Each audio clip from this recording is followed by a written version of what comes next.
You're not coming to our wedding. If you come, it will be the end of our relationship." My oldest son and future daughter-in-law agreed with a nod of their heads. My heart sank as I sensed how much they despised me. What exactly had I done to them? Wasn't I just acting like a normal mother to them? What was the matter with me? What made them despise me so much? They must really hate me, saying not to come to their wedding. But I can't come up with anything I did wrong. My husband too, of course. I'm unable to forgive my son. How could he act in this manner after I took such good care of him over the years? I can't believe he treats his mother this way. I need to make him understand that his demeanors are wrong. He will be punished if he disrespects his mother. Mary, a 55-year-old housewife, is my name. I have 2 sons. Our eldest son, David, now works for a company in Tokyo and is a fairly high-class elite man. Tom, our second son, on the other hand, has always been quiet and prefers tedious work, so he works at a manufacturing company in his hometown. When they were younger, the brothers were close, but as they grew, David began to dislike Tom. He would publicly humiliate Tom and openly harass him at school. Even after I scolded David, his attitude towards Tom did not change. Just recently, David has decided to get married. He will be married to a woman who works for the same company. She said that she would like to meet you guys, so I decided to plan a dinner. I was relieved to receive such a call because it meant I could finally send him off. David didn't want to be around Tom, and Tom himself said, "That would be better for me, too." And the day we promised to meet came. They had reserved a private room at a rather pricey restaurant. I was distracted by the unfamiliar place, but when I entered the room, David and a strong-looking woman were already seated. "Hey, Mom and Dad, you guys are late." "I'm sorry, we got lost as we have never been here before." "Don't embarrass me so much." My heart ached at his words, but David is always like that, so I decided not to worry. We took our seats and ate our delicious meal while listening to their conversation. "She pays attention to everything I say. She thinks a lot about our future together. She's a wonderful person.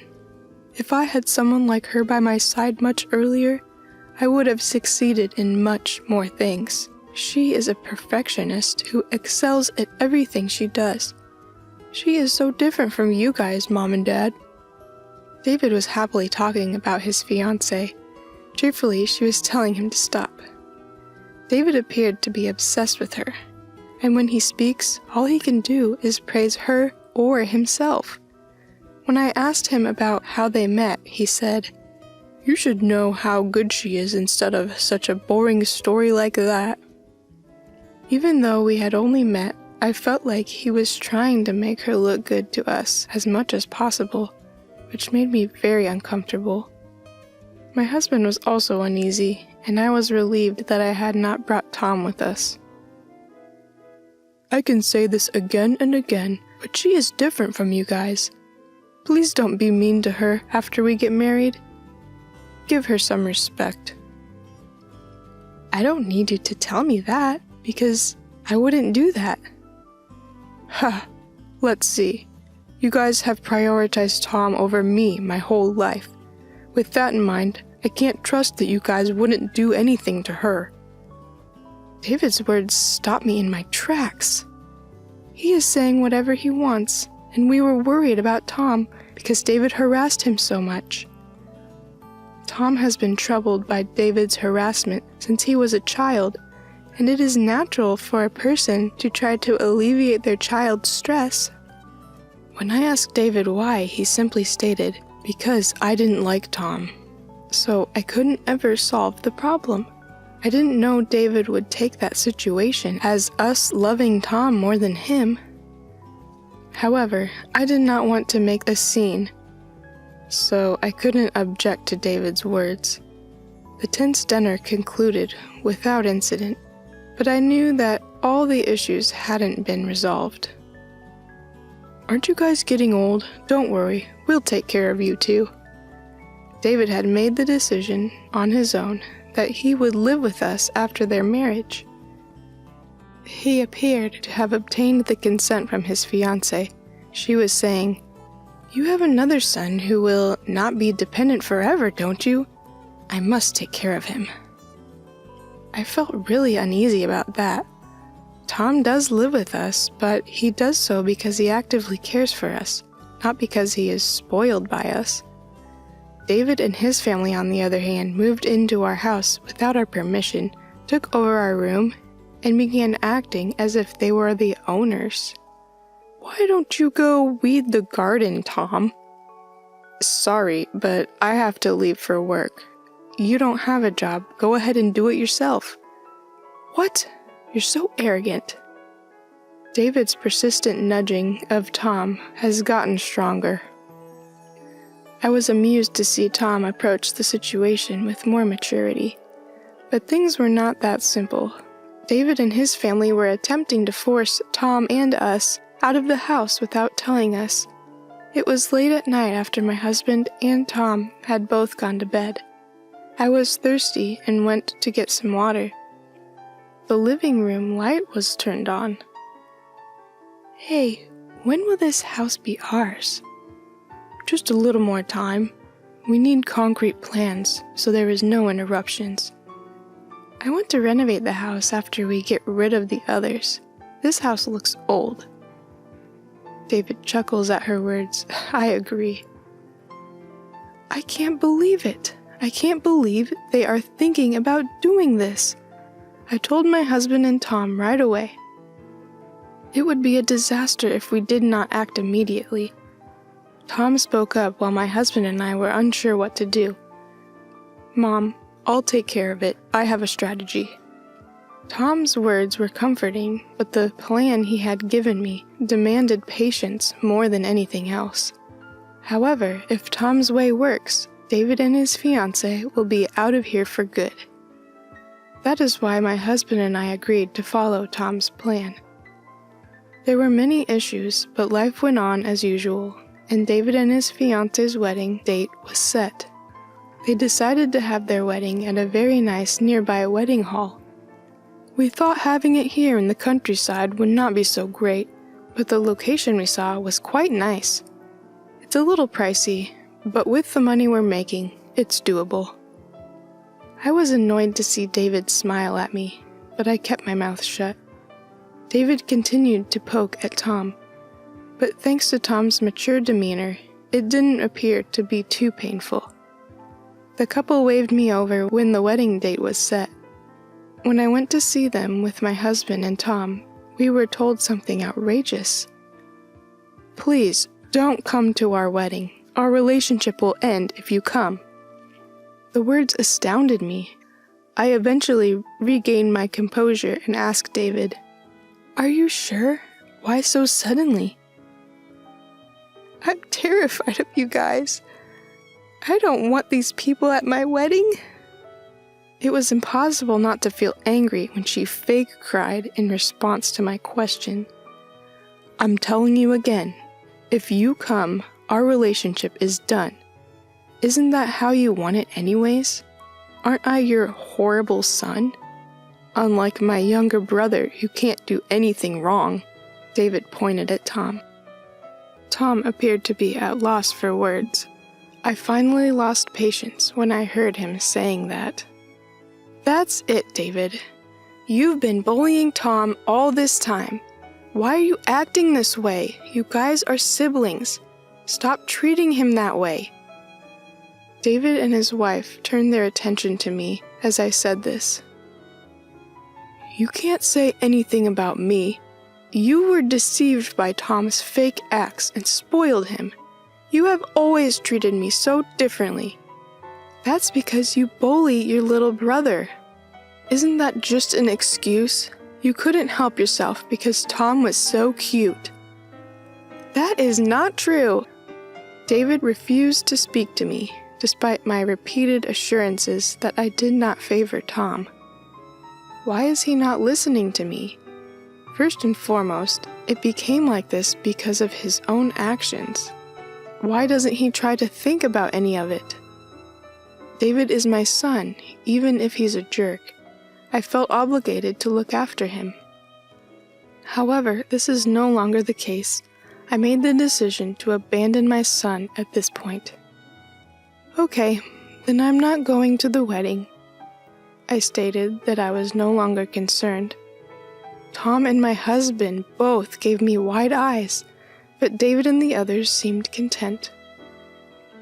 But you are certain about this? You will be sorry.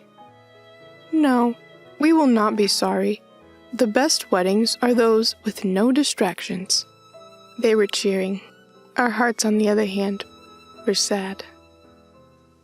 We didn't need to go to a wedding when we weren't invited. Finally, our family decided not to attend the wedding. We weren't even given an invitation, so even if we went, we probably couldn't go in anyways. David seemed content the entire time, but they had no idea what this would entail. It was amusing to think about the strategy Tom had come up with. The new married couple got through the wedding without incident, but they still stayed at our house.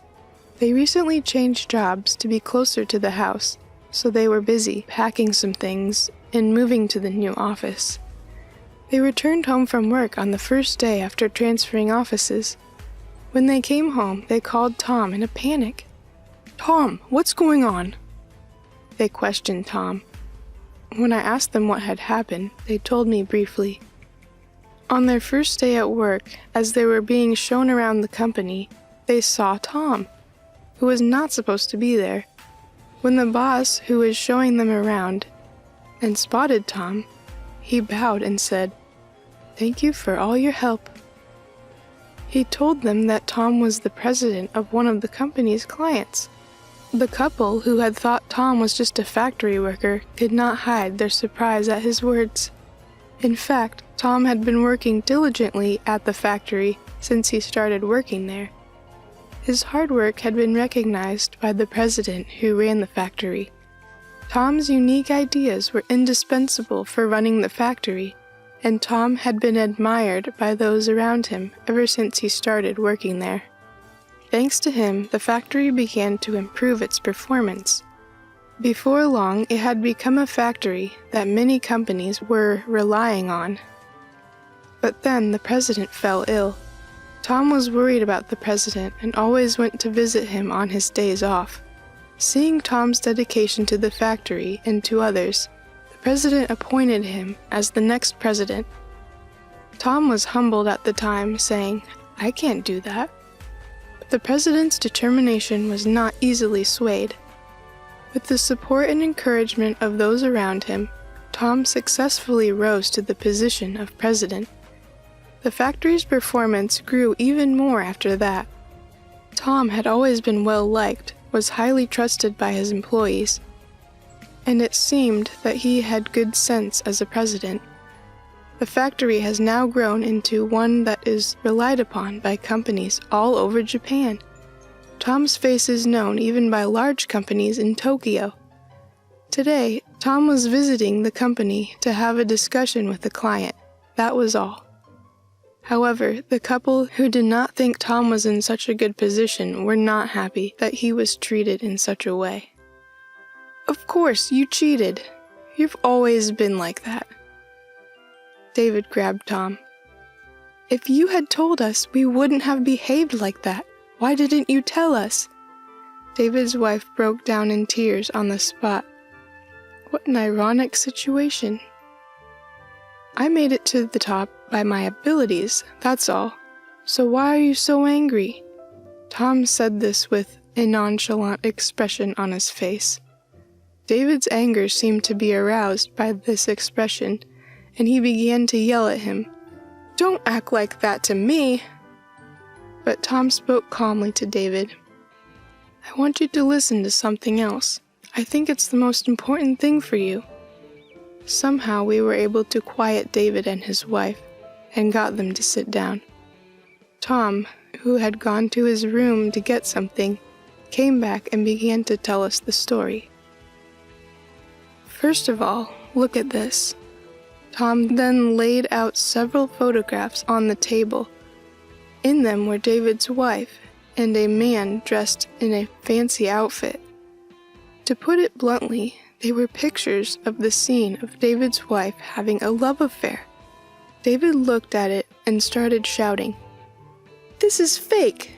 David's wife was trembling as if she did not know what to do. "She's going to be my sister-in-law, so I did some research beforehand. Then I found all this evidence. With this much evidence, there's no way you can get away with it, right?" Hearing Tom's words, David's wife put her head down. "I'm sorry." David, who could not believe the situation, was simply stunned. This is what happens when you don't focus on the inside of a person. No one can be perfect. Tom laughed, and we couldn't help but giggle. David fell to his knees in despair. The only sound in the room was David's wife apologizing to him earnestly. In the end, David and his wife got divorced. David isn't kind enough to forgive cheating. His wife was in panic when she was asked to pay alimony, but she was able to manage it with her parents' money. However, this was not enough to heal David's wounds. David quit his job due to the shock of the divorce. Since then, David has been shutting himself away in his room, and the only time we see him is when he comes out to get his meals. However, when Tom was there, he would screech a little and run away. It seems that since that time, he is scared of Tom. The family had discussed many times what to do with David. In the end, everyone agreed to end relationship with David in the near future. I am sure that would be a terrible thing for us to do to David. However, we were not kind enough to forgive him for the selfishness he has shown us. A few months later, David was kicked out from the house. Toward the end, he cried out to forgive him. But to be honest, I no longer recognized him as family, so I think this was a natural consequence. The three of us, on the other hand, are now living a carefree life with no one in our way. My husband has retired, but we are still able to live without any financial difficulties thanks to Tom's work. At least until the end of my life, I would like to make sure Tom has a good family. Tom is getting married soon. His fiancée is an employee of the same company, and they have been dating for several years. I am looking forward to the wedding of my precious son.